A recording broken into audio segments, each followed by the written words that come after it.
இன்ஸ்டாகிராமில் வந்து ராஜ்குமார்ன்ற பையன் எனக்கு பழக்கமானான்.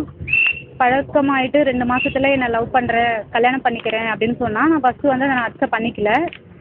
வேண்டாம், இன்ஸ்டாகிராம்லாம் பேசினா எல்லாரும் ஏமாற்றிட்டு போவாங்க அப்படின்ற ஒரு மைண்ட் செட்டில் நான் வேணான்னு சொன்னேன். இல்லை நான் பார்த்துப்பேன், உனக்கு ரொம்ப பிடிச்சிருக்கு அப்படின்னு சொல்லிட்டு இன்ஸ்டாகிராமில் என்கிட்ட பழகுனான். பழகுனதுக்கப்புறம் பார்த்தீங்கன்னா ஒரு 2 மாதம் ஆயிடுச்சு. 2 மாதம் ஆனதுக்கப்புறம் நான் சென்னை வரேன் வேலைக்கு, எனக்கு வந்து சென்னையில் வந்து வேலை பார்க்குறேன் அப்படின்னு சொன்னான்.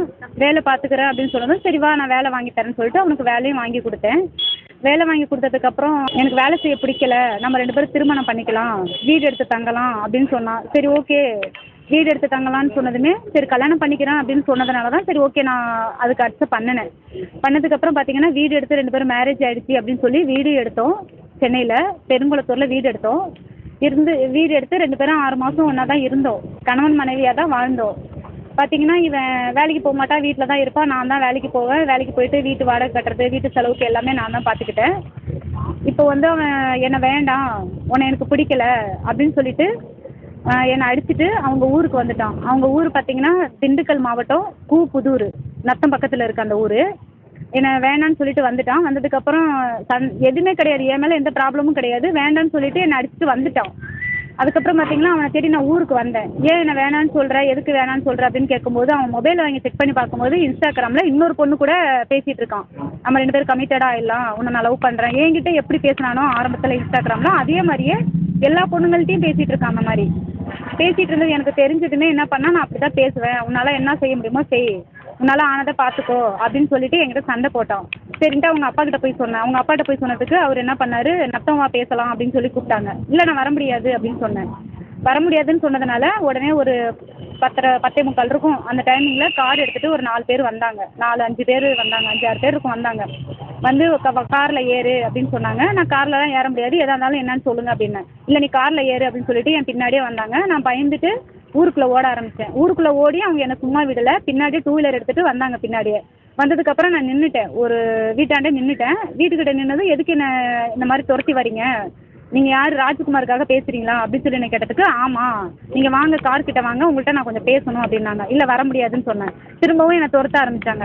என்னை கொல்றதுக்காக அவங்க ட்ரை பண்ணியிருக்காங்க. ஸோ நான் தப்பிச்சு வந்துட்டேன். தப்பிச்சு வந்தனால 191க்கு நான் கால் பண்ணேன். இந்த மாதிரி ப்ராப்ளத்தெல்லாம் சொன்னதுமே அவங்க வந்து என்னை ரிசீவ் பண்ணி என்னை அன்றைக்கி நைட்டே என்னை வந்து கூட்டிகிட்டு வந்துட்டாங்க. சகி ஒருங்கிணை அந்த மையத்துலேருந்து என்னை கூட்டிகிட்டு போய் ஒரு 7 நாளாக அங்கே தான் வச்சுருந்தாங்க. 7 நாள் அங்கே வச்சுருந்துட்டு அவனை வந்து விசாரணை பண்ணாங்க. 8/1/2025 அவனை வந்து விசாரணை பண்ணாங்க. வர வச்சு விசாரணை பண்ணதுக்கு அந்த பொண்ணு கூட இருந்ததெல்லாம் உண்மை தான், வீடு எடுத்து தங்கியிருந்தோம் 2 பேரும், கணவன் மணியாக வாழ்ந்ததெல்லாம் உண்மை தான். இப்போ எனக்கு வேண்டாம், இந்த பொண்ணு வந்து என்னை ஊருக்குள்ளே வந்து என்னை அசிங்கப்படுத்திருச்சு அப்படின்னு அவனே எழுதி கொடுத்துருக்கான்.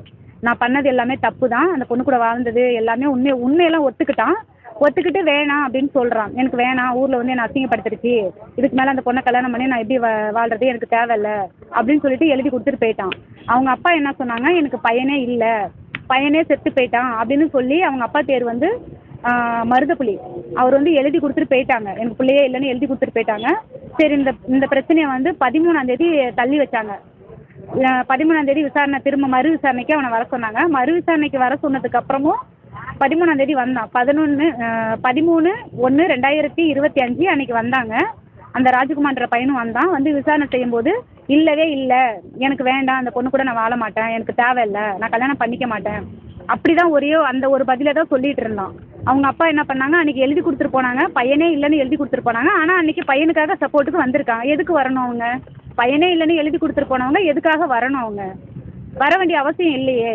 ஏன்னா அவங்க எழுதி கொடுத்துட்டு போனதுக்கப்புறம் அவங்க வந்து பையன் என்ன தப்பு செஞ்சாலும் அவங்க வந்து ஏற்றுக்கிறாங்க. இப்படி பண்ணிட்டான் அப்படின்னு சொல்லிட்டு ஒரு குற்ற உணர்ச்சியே இல்லாமல் வந்து பையனுக்கு சப்போர்ட் பண்ணிவிட்டு இங்கே வந்து பையனே இல்லைன்னு சொல்லிட்டு போயிட்டு திரும்ப அவனுக்கு எல்லா சப்போர்ட்டும் அவங்க ஃபேமிலி தான் எல்லாம் பண்ணிட்டு இருக்காங்க. இப்போ அவன் ஊருக்குள்ளே தான் இருக்கான். வேண்டான்னு சொல்லிட்டு எழுதி கொடுத்துட்டு போயிட்டாங்க. எழுதி கொடுத்துட்டு போனதுக்கப்புறம் நேற்று திண்டுக்கல் எஸ்பி ஆஃபீஸில் போயிட்டு நான் கம்ப்ளைண்ட் கொடுத்தேன். இந்த மாதிரி ஒரு பையன் வந்து என்னை ஏமாற்றிட்டான், கல்யாணம் பண்ணிக்கிறேன்னு சொல்லிட்டு 6 மாதமாக என் கூட குடும்பம் நடத்திட்டு இப்போ வேணான்னு சொல்லிட்டு வந்துட்டான் அப்படின்னு சொல்லிட்டு அவங்கக்கிட்ட நான் ஒரு கம்ப்ளைண்ட் கொடுத்தேன். அவங்க வந்து என்ன சொன்னாங்க, புதூருக்கு வந்து சாணர்பட்டி தான் மகளிர் போலீஸ் ஸ்டேஷன் சொல்லி அங்கே கால் பண்ணி இந்த மாதிரி ஒரு பெட்டிஷன் வந்திருக்கு, இந்த மாதிரி சென்னையிலேருந்து ஒரு பொண்ணு வந்திருக்காங்க, நீங்கள் அதை விசாரிங்க என்னான்னு அப்படின்னு சொல்லிட்டு அங்கே ஃபார்வர்ட் பண்ணி விட்டாங்க. அங்கே நாளைக்கு போங்க அப்படின்னு சொல்லி எங்களை அனுப்பி விட்டுட்டாங்க.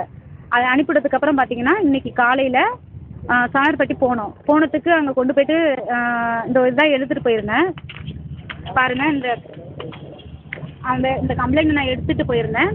இதை எடுத்துகிட்டு போனதுக்கப்புறமா இதை அவங்க படித்து கூட பார்க்கல, என்ன நடந்திருக்கு ஏது நடந்திருக்குன்னு இதை வாங்கி இந்த கையால் கூட வாங்கி பார்க்கல. இது என் கையில் தான் அப்படியே இருக்குது, என் கையில் தான் இருக்குது. இதை வாங்கி கூட அவங்க பார்க்கல. உங்களுக்கு வந்து சம்பவம் எங்கே நடந்துச்சோ நீங்கள் அங்கே வந்து தான் நீங்கள் வந்து அவன் பேரில் வந்து கம்ப்ளைண்ட் கொடுக்கணும் அப்படின்னு சொல்லி என்னை வந்து அங்கே போக சொல்லிட்டாங்க. ஸோ நான் அங்கே இருந்துட்டு கிளம்பி வந்ததுக்கு அப்புறமா தான் நான் சரி சென்னையே போய் கொடுக்கலாம் அப்படின்னு சொல்லிட்டு நான் இருக்கேன். இப்போ அந்த பையன் கூட நீங்கள் சேர்ந்து வாழணும்னு நினைக்கிறீங்களா? இல்லை சார், அவன் வந்து வேண்டான்னு தான் சொல்கிறான். 2 விசாரணை பண்ணாங்க, வேண்டாம். நான் வாழணுன்னு தான் இப்போ வரைக்கும் நினச்சிட்டு இருக்கேன். ஏன்னா அவன் கூட நான் வாழ்ந்துட்டேன், எனக்கு ஃபேமிலி இல்லை, அவனை விட்டால் வேறு யாருமே கிடையாது. அவனை தான் நம்பியிருந்தேன், என் வாழ்க்கையே அவன் தான் அப்படின்னு என் வாழ்க்கையை அவனுக்கு கொடுத்துட்டேன். இன்னும் கொடுக்கறதுக்கு வேறு எதுவுமே இல்லை. சம்பாரிச்சு 6 மாதமாக அவனுக்கு செலவு பண்ணேன், எல்லாமே பண்ணினேன். வீட்டு வாடகை கட்டுறதுலேருந்து அவனுக்கு செலவுக்கு எல்லாமே நான் தான் பார்த்துக்கிட்டேன். அவன் வேலைக்கே போகல, வீட்டில் தான் இருந்தான் அந்த 6 மாதமும். இது என் ஃப்ரெண்ட்ஸுங்க சைடில் எல்லாருக்குமே தெரியும், அவன் வீட்டில் தான் இருந்தது எல்லாமே இருந்து தெரியும். அவர் என்ன வேலை பார்க்குறாரு? அவன் வந்து ஃபஸ்ட்டு ஒரு 10 நாள் வந்து வேலை செஞ்சான் சார். உரக்கடம்னு சொல்லிட்டு அங்கே மதர்சன் ஒரு கம்பெனியில் வேலை பார்த்தான். ஒரு 12 நாள் தான் போனான். அதுக்கப்புறம் எனக்கு ஹீட்டு ஒத்துக்கலை, எனக்கு வேலை செய்ய முடியல, நான் வீட்டிலே இருந்துக்கிறேன்னு சொல்லி அவன் வீட்டிலே தான் இருந்தான். நான் தான் வேலைக்கு போயிட்டு இருந்தேன். நான் வேலைச்சேரியில் ஃபீனிக்ஸ் மாலில் அங்கே மேக்கப் ஆர்டிஸ்டாக இருக்கேன் நான். இவன் வந்து என்னை மட்டும் ஏமாத்தலை, இதே மாதிரி பல பெண்களை இன்ஸ்டாகிராம் தான் அவனுக்கு மெயினாக வந்து பார்த்தீங்கன்னா அம்மா அப்பா பிரிஞ்சு இருக்கிற பொண்ணுங்க, பேக்ரவுண்ட் இல்லாத பொண்ணுங்க. 3வது வந்து பார்த்தீங்கன்னா முக்கியமாக வந்து லவ் ஃபெயிலியர் ஆகி பிரேக்கப் ஆகி இருக்கிற பொண்ணுங்களை தான் டார்கெட் வச்சு இவன் பண்ணுறது. ஸோ இதுதான் இவனோட வேலையே. இது வரைக்கும் எனக்கு தெரிஞ்சு 33 பெண்களை வந்து ஏமாற்றிருக்கான். எல்லா ஆதாரமும் என்கிட்ட இருக்குது, சரிங்களா? எல்லா ஆதாரமும் என்கிட்ட இருக்குது. இவன் எத்தனை பொண்ணு கூட வந்து ஏமாற்றி பர்சனலாக இந்த ரூம் எடுத்து தங்குறது இந்த மாதிரிலாம் எல்லா பெண்களையுமே வந்து டார்ச்சர் பண்ணியிருக்கான். இதில் நான் மட்டும் எல்லா பெண்களும் வந்து வெளியில் சொல்லலை, இதை நான் மட்டும்தான் இதெல்லாம் எனக்கு இந்த விஷயம் எல்லாத்தையும் அவனை பற்றினது எல்லாம் தெரிஞ்சு கண்டுபிடிச்சி இது எல்லாம் எனக்கு தெரிஞ்சிருச்சுன்னு தான் அவன் என்னை அடித்து போட்டுட்டு வந்துட்டான். வேணாம், எல்லா பெண்களும் வந்து ஏமாந்து போயிட்டாங்க. இவனை பற்றி தெரிஞ்சு வந்து ரொம்ப மிரட்டுவான் அந்த பெண்களெல்லாம். அந்த பெண்கள் வந்து வெளியில் வந்து சொல்லலை. நான் வந்து வெளியில் சொல்கிறேன்னா என்ன மாதிரி பெண்கள் வந்து இனிமேலும் பாதிக்கக்கூடாது. இனிமேலும் ஒரே ஒரு விஷயம் நான் சொல்கிறேன், இன்ஸ்டாகிராமில் மட்டும் யாரும் தயவுசெய்து சோஷியல் மீடியாவில் போயிட்டு இந்த மாதிரி யாரையும் நம்பி ஏமாறாதீங்க. ஏன்னா இப்போ நான் ஏமாந்து நின்றுட்டுருக்கேன் இந்த பையனால். இவன் என்னை நல்லா ஏமாற்றிட்டான், எனக்கு வாழ்கிறதா சாவறதான்னு தெரியல. தயவுசெய்து சொல்கிறேன், யாருமே இன்ஸ்டாகிராமில் நம்பி குடும்பத்தை விட்டு வந்து யாரும் ஏமாறாதீங்க. நான் ஏமாந்து நிற்கிற மாதிரி நீங்களும் லைஃப்பில் இப்படி தான் நிற்பீங்க. ஏன்னா இது வந்து எனக்கு ஒரு பாடம். என்னை பார்த்தாவது நிறைய பெண்கள் வந்து இனிமேல் இந்த தவறு செய்யாதீங்க.